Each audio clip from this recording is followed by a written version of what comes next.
E queria que você pudesse falar um pouquinho, né? O que é que está por trás desse aumento, né? Do café, né? Em 28 anos, a gente está tendo um aumento, muita gente falando, está encarecendo também a cesta básica.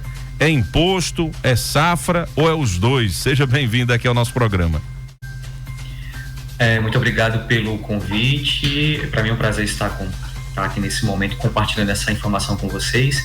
Mas vamos aos pontos principais desse aumento, né? O primeiro ponto é a alta procura pelo produto, né? Então a demanda, ela não se estabiliza, ela, pelo contrário, ela aumenta. Então, quando um produto ele é provocado pela demanda, naturalmente os preços tendem a subir por um fator como esse, né? Sem levar em consideração alguns outros fatores. Além da demanda, também tem a situação climática, né? A gente sabe que o Brasil, nós somos um dos maiores exportadores de café do mundo, e dentro do nosso país, nós temos algumas regiões que elas são as líderes nessa produção, né? O estado de Minas Gerais, ele lidera a produção de café aqui no país. Sim. E foi um dos estados ultimamente afetado um pouco pelas questões climáticas, né? Então isso também dificulta na estabilização do preço do café. Então partindo desses dois pontos, a gente vai para um terceiro ponto agora, que é a alta do dólar. Nós sabemos que o dólar é uma moeda que comanda a economia global, e o café, muito embora a gente exporte, a gente venda o café para fora do país, mas a cotação do café, ela é feita no dólar, no mercado externo. Automaticamente, quando ela é cotada no dólar, se o dólar sobe, como aconteceu isso agora em novembro para dezembro, o dólar começou a subir desenfreadamente. Então, a gente tinha uma oscilação da moeda agressiva no mercado. Então, a cotação do café, como segue o dólar, se o dólar estava inclinado para cima, naturalmente a cotação para o mercado de fora também ia ficar alta. Aí a gente vai pensar agora no consumidor, porque o alvo é o consumidor, a dona de casa, aquela pessoa que adquire os seus produtos, tem suas rendas limitadas. Essas pessoas sofrem em virtude dessas oscilações. Aí a gente pergunta, mas se a gente produz, por que o preço da gente não pode ser menor? Esse é o grande questionamento, né, da população, é justamente isso. Da população. Então, por que não pode ser menor? Porque dessa forma nós estaremos competitivamente inadequados no mercado. É a mesma coisa com o preço do combustível. Muito embora a gente produza também aqui no Brasil, mas o preço do combustível também é balizado pela cotação da moeda de fora. Então, é muito do que é tratado no mercado global. Partindo desse ponto, o mercado interno começa meio que a acompanhar o mercado externo, ou seja, o preço que eu pratico fora, basicamente, será o preço que eu vou praticar dentro. Muito embora eu poderia tentar utilizar de outras estratégias, mas é assim que o mercado funciona. Então, partindo dessa esfera, o dólar meio que comanda o jogo no cenário econômico. Aí vem também as questões tributárias, né? A carga tributária do nosso país, a gente sabe que é uma carga alta, né? É uma carga que realmente ela prejudica principalmente as pessoas com uma renda menor. Por quê? Porque ela chega de forma agressiva mesmo no consumo, naquele produto principal que está na prateleira. Então o consumidor, ele prefere o seguinte: eu não vou tirar o café da minha mesa, eu vou trocar outro produto, se tiver que trocar. Se o consumidor tiver que fazer essa escolha, ele não vai geralmente mudar a do café, né? Inclusive existem até outros cafés que estão sendo comercializados aí no mercado, chamados cafés, né?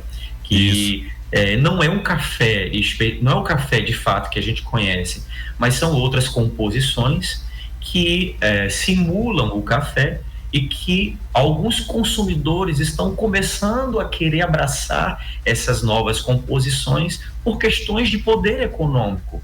Mas é bom observar a composição nutricional disso. Então, a gente recomenda que não é apenas pelo preço, você precisa observar outras maneiras de conservar aquele produto na sua mesa, né?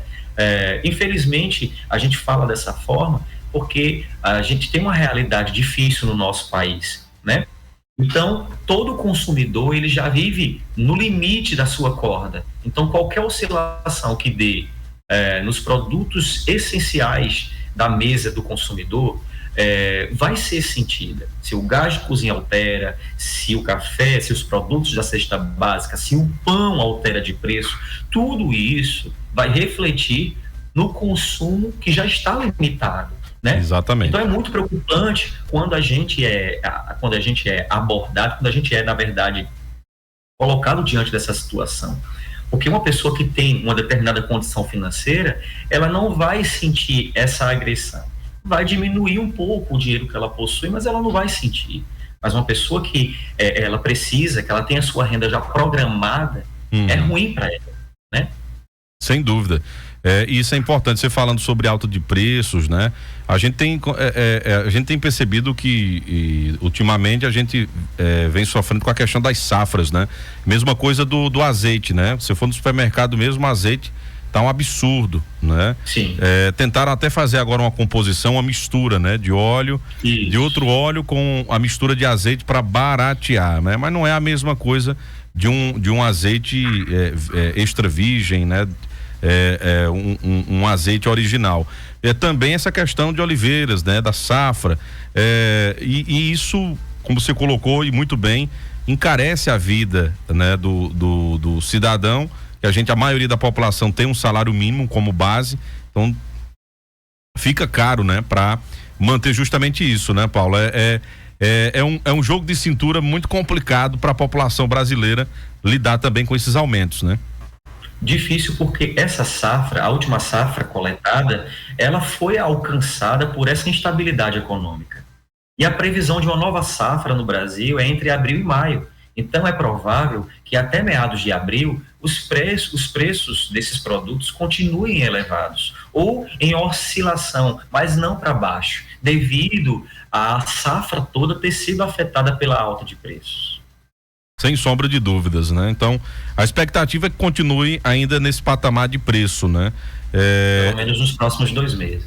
Agora é interessante, eu queria até para fechar aqui, eu queria até que a gente pudesse falar e tentar explicar para a população como é interessante essa história do preço ficar relativamente caro por conta justamente que a gente exporta, né? Mas a transação financeira é toda feita pelo dólar, né? Por isso que fica justamente esse valor absurdo. Isso.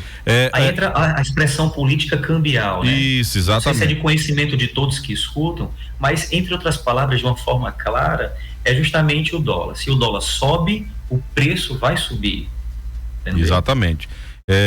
Porque o dólar é a moeda, vamos dizer assim, a moeda comercial, né, professor? É justamente isso e está inserido, né? O mundo comercializa através do dólar e por isso que é sujeito a esses patamares, né? Do preço do dólar. Em relação a essa questão de chegar no supermercado e dizer assim, não, tá caro, né? Não vou comprar, né? É tentar fazer um boicote, como até o presidente da República andou sugerindo numa entrevista recentemente, que eu não vejo dessa maneira. É muito complicado se fazer esse tipo de coisa. Eu já vi agora uma matéria sobre a questão de limitar a quantidade de pegar o café. Eu não estou lembrado agora o estado, não sei se Sebastião tem como fazer essa pesquisa rapidinho, mas enfim, tem limitando, né? Justamente por conta da alta demanda, né? Como o professor até falou, tem muita gente indo atrás, né? Mas tem esse preço muito alto, né? Grande procura, o preço lá em cima. Esse tipo de estratégia não funciona muito bem, não. Quando se fala de economia, se fala de safra e também dessa variação de preço, né, professor? Não funciona bem porque isso mostra que, assim, não se apresenta uma solução, né? A população, ela reclama porque a sua renda, ela é comprometida com outras coisas. Então, a gente precisa compreender que a resposta que a população espera pelo menos uma resposta que venha do governo, que a solução e os caminhos são esses, que sejam conhecidos de todos, né? Aí acontece a própria iniciativa privada, os próprios grandes empresários que comercializam esse produto criam novas alternativas. A iniciativa vem do próprio privado mesmo. Criar novas alternativas, novos produtos que possam ser inseridos no mercado, inseridos na mesa do consumidor. Então a gente vê que a iniciativa da solução do problema, ela vem mais da iniciativa privada. Então eu crio um produto, eu adultero um produto, faço uma nova composição de um produto similar para que esse produto possa entrar no mercado e ser comprado. Então a gente tem visto que a boa parte da solução tem sido trazida pela própria economia, não pelo próprio governo, né? Quando ele dá essa opção para o cidadão, ele está dizendo, eu não tenho uma resposta, eu não tenho o que fazer, né? É isso mesmo e tem que viver dessa forma, né? Então acho que a população espera realmente políticas econômicas que visem estabilizar a nossa moeda, melhorar o nosso poder de compra, né? E não a gente ter que estar sempre deixando de comprar, ou sempre tendo que escolher o mais barato ou o com menos qualidade. Deixa eu fazer uma pergunta para o senhor. Isso aqui é meu companheiro de bancada também, viu, professor? É o Sebastião Costa. Fica à vontade. Teve uma cidade em Fortaleza, Aldeota, um supermercado lá limitou a venda do café. Foi então, no Ceará mesmo, né? Isso é bom ou é ruim? Entra no primeiro ponto do nosso debate, a alta demanda. Nós estamos vendo que, muito embora o preço subiu, mas a demanda não caiu. Isso. A demanda, por que existe uma grande reclamação da massa? Porque ela está comprando caro. É uma das bebidas mais consumidas do mundo, né? É o café. Não existe. O café está no café da manhã, o café está na noite do cidadão brasileiro. Ele está pelo menos em 2 das principais refeições. Isso. Então, não tem como tirar isso do seu carrinho de compras, né? Aí o que é que o cidadão se vê? Ele se vê, eu vou cortar outro produto. A gente não sabe qual. Cada família corta aquilo que quer cortar, né? Eu vou cortar o leite, eu vou reduzir a compra do leite. Ele vai para outro produto, mas não sai desse. Certo. Muito bem. Professor Paulo Vinícius, obrigado demais por ter participado, né? Pela abordagem muito clara, deu para compreender, né, os motivos, e não tem passe de mágica, né? Precisa realmente de políticas voltadas para dar uma estabilizada nesse preço.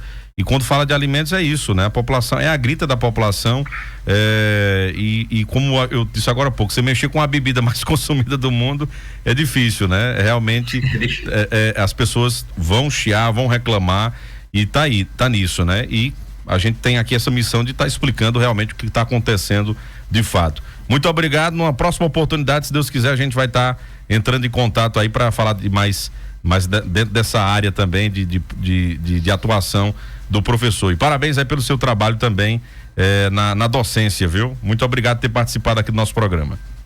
Obrigado a todos aí da Rádio Cultura FM. Foi um prazer.